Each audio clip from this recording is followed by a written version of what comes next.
আজিৰে পৰা আৰম্ভ হৈছে কৃষক উৎপাদক সংস্থা মেলা 2025।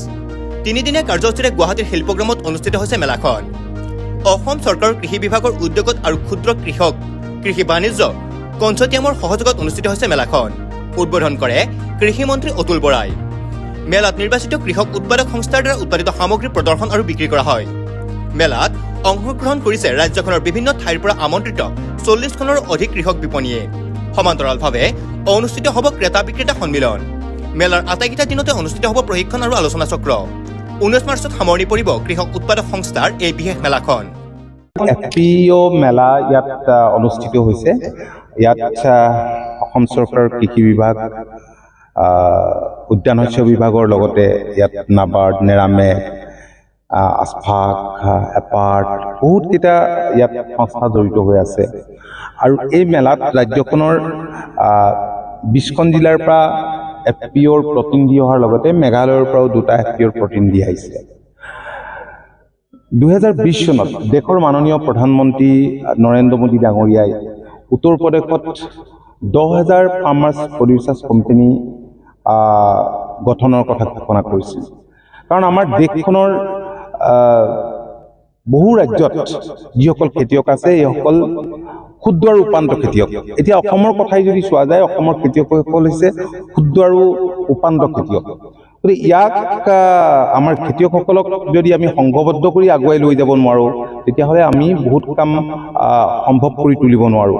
আৰু খেতিয়কসকলক ঋণ লোৱাৰ ক্ষেত্ৰতেই হওক বা এখন বজাৰ দিয়াৰ ক্ষেত্ৰতেই হওক, এনেধৰণৰ FPO বিলাকে এতিয়া এটা গুৰুত্বপূৰ্ণ ভূমিকা গ্ৰহণ কৰিছে। ৰাজ্যখনত প্ৰায় 700ৰ ওচৰা-ওচৰি এতিয়া FPO ইতিমধ্যে গঠন হৈছে। যিবিলাক FPOৰ ক'ৰবাত 500 আছে। আমাৰ কৃষকৰ সংখ্যা ফাৰ্মাৰ্ছ প্ৰডিউচাৰ্ছ অৰ্গেনাইজেশ্যনবিলাকত ক'ৰবাত 1000 আছে।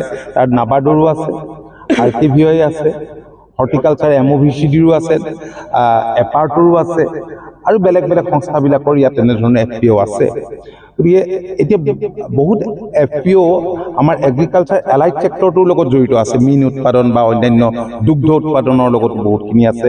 এতিয়া ভেটেৰিনেৰী বিভাগতো তেনেধৰণৰ FPO কৰাৰ ব্যৱস্থা ভাৰত চৰকাৰে কৰিছে।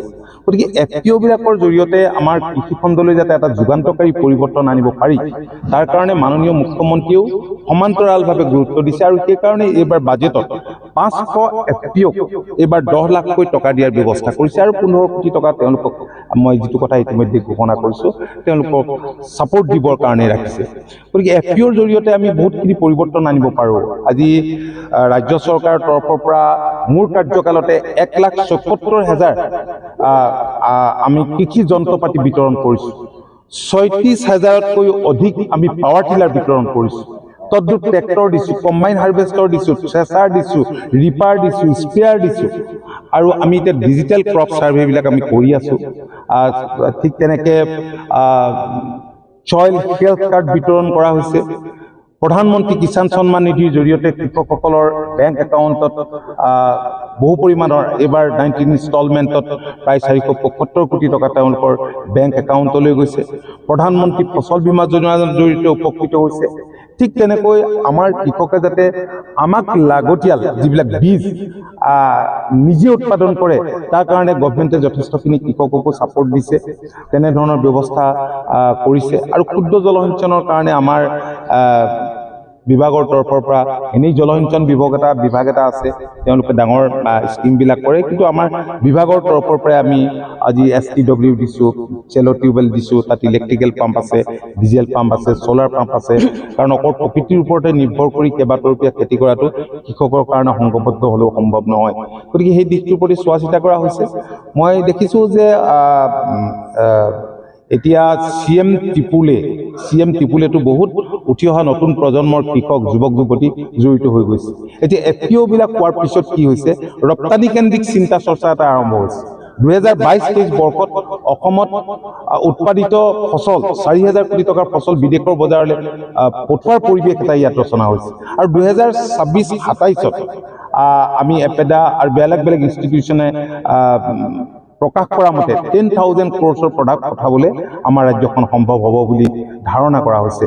গতিকে মই ভাবোঁ যে এনেধৰণে আগবাঢ়ি গৈ থাকিলে আমাৰ কৃষি খণ্ডলৈ এক যুগান্তকাৰী পৰিৱৰ্তন আহিব আৰু এইবাৰ আপোনালোকে দেখিছে যে MSP বৃদ্ধি পোৱাৰ উপৰিও গভৰ্ণমেণ্টে এক্সট্ৰাকৈ আকৌ পইচা দিছে 500 টকাকৈ দিছে গতিকে এইটো এটা কৃষকৰ কাৰণে ডাঙৰ সুবিধা ডেফিনেটলি আমি আশা কৰিছোঁ যে কৃষি খণ্ডলৈ আমি এনেধৰণে আগবাঢ়ি গৈ এটা যুগান্তকাৰী পৰিৱৰ্তন আনিব পাৰিম ইয়াত যিবিলাক আজি FPO আহিছে তেওঁলোকে জানে যে নিজৰ অঞ্চলত কি বস্তু তাত উৎপাদন হয় আজি মেঘালয়ত আমি এনেবোৰ বস্তু আবতৰতে পাওঁ যেতিয়া ইয়াত কবি নাথাকে মেঘালয়ত কবি পায় বিলাহী পায় আদা পায় বেলেগ বেলেগ প্ৰডাক্টবিলাক হয় আৰু হিলি প্লেচ মাটিও ফাৰ্টাইল কিন্তু ইয়াতো বহুত ফাৰ্টাইল মাটি আছে কাৰণ আজি মংগলদৈ আজি কিছুমান অঞ্চল য'ত মানুহে কষ্ট কৰা মানুহ আছে সেইবিলাক অঞ্চলত এতিয়াও মই দেখিছোঁ যে 3-4 খেতি হয় আৰু তাত উৎপাদনো ভালেই হয় বেলেগ বেলেগ খেতি কৰি আৰু আমি বাণিজ্যিক মূল্য থকা খেতিৰ ওপৰত যথেষ্ট পৰিমাণে গুৰুত্ব আৰোপ কৰিছোঁ Stay informed, stay ahead.